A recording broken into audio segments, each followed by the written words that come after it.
இந்த வீடியோவும் சரி, இதுக்கு முன்னாடி நான் பேசியிருக்கிற மற்ற வீடியோஸ்லேயும் சரி, நான் எதுலேயுமே மதத்தை முன் வச்சு நான் இந்த கருத்துக்களை நான் ஷேர் பண்ணல. நான் பேசுகிறது எல்லாமே ஹியூமனிட்டி.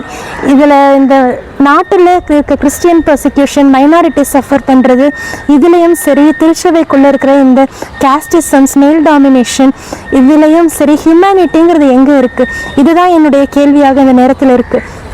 தமிழக அரசுக்கிட்ட நான் ஏற்கனவே வச்சது போல் அந்த ஒரு கோரிக்கை, ஒரு வேண்டுகோள் தான்.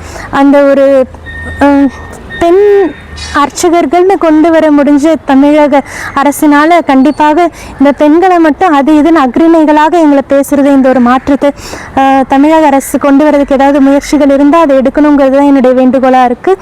இந்த மாதிரி மனநிலைகள் நான் சமுதாயத்தில் அதிகமாக இந்தியாவிலையும் சரி, சர்ச்சுக்குள்ளேயும் சரி, இன்னும் இந்த மாதிரி ரேசிசம்ஸ் இருக்கிறதும் சரி, இதனால் நான் டைரெக்டாக பாதிக்கப்படலைனாலும் கூட எத்தனையோ பேர் இது மாதிரி பாதிக்கப்பட்டுட்டு இருக்கவங்க சார்பாக தான் நான் இப்போ பேசிகிட்டு இருக்கிறேன். அவங்களோட இடத்துல ஒருவேளை நான் ஃப்யூச்சரில் அந்த இடத்துக்கு வரும்போது அப்போ நம்ம யாருக்கோ இருக்கிறதுனால நம்ம கேள்வி கேட்கலன்னு நான் அப்போ யோசிச்சிடக்கூடாது. எனக்குன்னு வரும்போது மட்டும் நான் பேசுகிறேன், அந்த ஒரு தாட் எனக்கு அப்போ தோணக்கூடாதுங்கிறதுக்காக தான். இன்னொன்று, எனக்கு அந்த கடமை இருக்குது. கடவுளோட பிள்ளையாக, ஆண்டவருடைய பணியாளராக, மக்களுடைய உரிமைக்காக, இந்த நாட்டினுடைய நலனுக்காக பேசுகிற இந்த கடமை எனக்கு இருக்குது. இந்த பொறுப்புணர்வை நான் உணர்ந்திருக்கிறேன். இந்த ஒரு கத்தோலிக்க அருட்சகோதரியாக என்னுடைய இந்த கருத்துக்களை நான் முன் வச்சிருக்கிறேன். எப்போ இந்த மாற்றங்கள் நிகழுமோ தெரியாது. மாதா பிள்ளையாக, ஒரு ப்ளூ சிஸ்டராக, எங்கள் மாதா சபையில் இருந்துட்டு ஒரு மேரியன் ஆர்டர்லேருந்து நான் என்னுடைய கருத்துக்களை முன் வச்சு இந்த வேண்டுகோளையும் இந்த கண்டனத்தையும் நான் இந்த வீடியோ மூலமாக தெரிவிக்கிறேன். கண்டிப்பாக பெண் விடுதலைக்காக போராடிட்டு இருக்கிற இந்த தேசத்தில் முழுமையான பெண் விடுதலை, முழுமையான சுதந்திரம் உண்மையாகவே பெண்களுக்கும் எல்லா மைனாரிட்டிஸ்க்குமே எல்லாருக்குமே ஒரு சமமான ஒரு சூழ்நிலையாக, ஒரு நல்ல சமூகமாக, ஒரு பீஸ்ஃபுல்லான ஒன்றுபட்ட சமூகமாக இந்த நாடு எங்களுக்கு அமையணும். ஒரு நல்ல மாற்றம் நாட்டிலையும் வரணும், திருச்சபைக்குள்ளேயும் வரணும் அப்படிங்கிறது என்னுடைய கருத்து.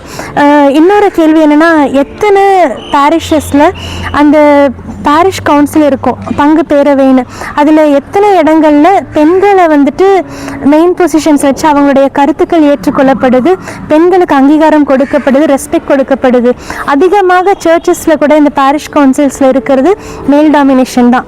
இப்போ எவ்வளோ மாற்றங்கள் வந்துட்டு இருக்குது. யூத் குரூப்ஸில் சரி, எத்தனையோ ப்ரேயர் குரூப்ஸில் எல்லாத்துலேயுமே லீடர்ஸாக பெண்கள் இருக்காங்க, பெண்கள் நிர்வகிச்சுட்டு வராங்க.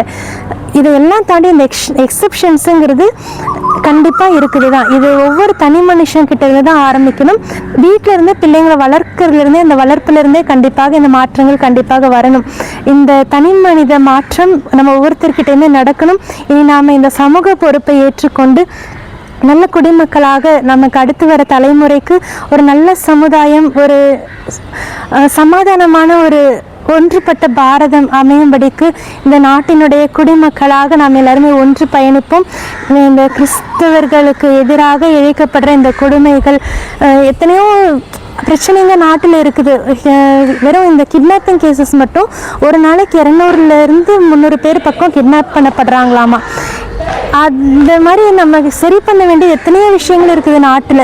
இதையெல்லாம் விட்டுட்டு சிஸ்டர்ஸ் மேலே போயிட்டு ஆள்கடத்தல் வழக்கு போட்டு, கட்டாய மத மாற்றம் வழக்கு போட்டு, கடைசியில் என்ன இதில் ஒரு பெனிஃபிட் கிடைக்க போகுது, என்ன சந்தோஷம் கிடைக்க போகுது?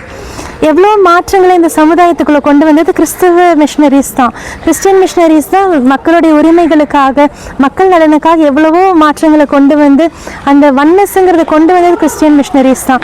இதை வச்சு பாலிடிக்ஸ் பண்ணிட்டு இதெல்லாம் நடக்கக்கூடாது, இதெல்லாம் நடந்தால் பண்ணுற பாலிடிக்ஸு சரியாக பண்ண முடியாதுன்ட்டு இந்த பொலிட்டிக்கல் கெயின்காக எவ்வளோ அக்கிரமங்களை அரசாங்கம் பண்ணிட்டு தான் இருக்குது. இந்த ஒரு நிலை இந்த தேசத்தில் மாறணும்.